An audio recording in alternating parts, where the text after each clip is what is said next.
जंगल का रहस्य। गहरे और रहस्यमयी जंगल में कई जीव एक साथ रहते थे। यह जंगल बहुत घना था, जहां सूरज की रोशनी भी मुश्किल से पहुंचती थी। यहाँ शेर, हाथी, लोमड़ी, खरगोश और कई तरह के पक्षी रहते थे। जंगल में एक बहुत ही पुराना और विशाल पीपल का पेड़ था, जिसे सभी ज्ञान वृक्ष कहते थे। लेकिन इस जंगल की एक भयानक सच्चाई थी, जिसे जानने की हिम्मत कोई नहीं करता था। रहस्यमयी घाटी का डर। जंगल के बीचों बीच एक गहरी घाटी थी, जिसे अंधकार घाटी कहा जाता था। इस घाटी के बारे में कहा जाता था कि वहां जाने वाले कभी लौटकर नहीं आते। रात होते ही वहां से अजीबोगरीब आवाजें आती और लाल चमकती आंखें दिखती। गांव के सबसे बुजुर्ग हाथी, जिसे सभी महागुरु कहते थे, ने एक बार सभी जानवरों को इकट्ठा करके बताया, इस घाटी में जाने की भूल मत करना। वहां अज्ञात शक्तियां बसती हैं जो हमारी दुनिया से अलग हैं। सभी जानवरों को महागुरु की बातें याद थीं, लेकिन जिज्ञासु लोमड़ी को इस रहस्य को जानने की बेचैनी थी। डाडेर को लोमड़ी की जिज्ञासा।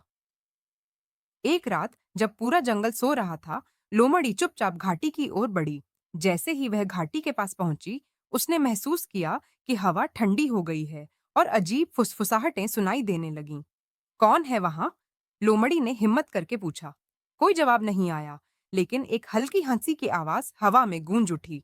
अचानक उसके सामने एक भूतिया आकृति उभर आई। यह एक बड़ा काला साया था, जिसकी लाल जलती आंखें थीं। लोमड़ी डर के मारे कांपने लगी, लेकिन तभी उसने साहस जुटाया और पूछा, तुम कौन हो? साया धीरे धीरे आगे बढ़ा और बोला, मैं इस घाटी का रक्षक हूँ। वर्षों पहले यह जंगल खुशहाल था, लेकिन एक लालची शिकारी ने इस जंगल के पवित्र वृक्ष को काट दिया। तब से यह जंगल श्रापित हो गया। जो कोई भी इस घाटी में आता है, वह इस श्राप का हिस्सा बन जाता है।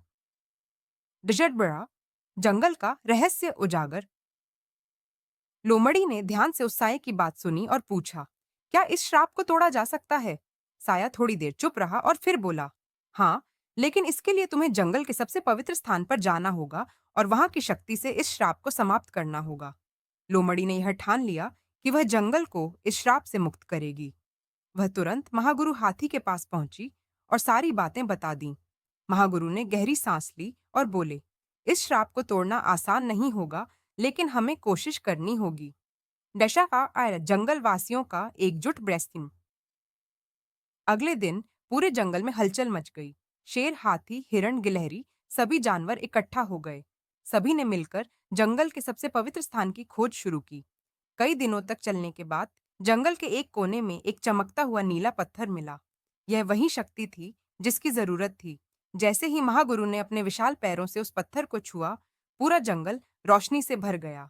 अंधकार घाटी से चीखने की आवाजें आने लगीं और वहां का साया धीरे धीरे गायब होने लगा। घाटी अब पहले जैसी नहीं रही। वहां की हवाएं अब हल्की और सुगंधित हो गईं। अजीब आवाजें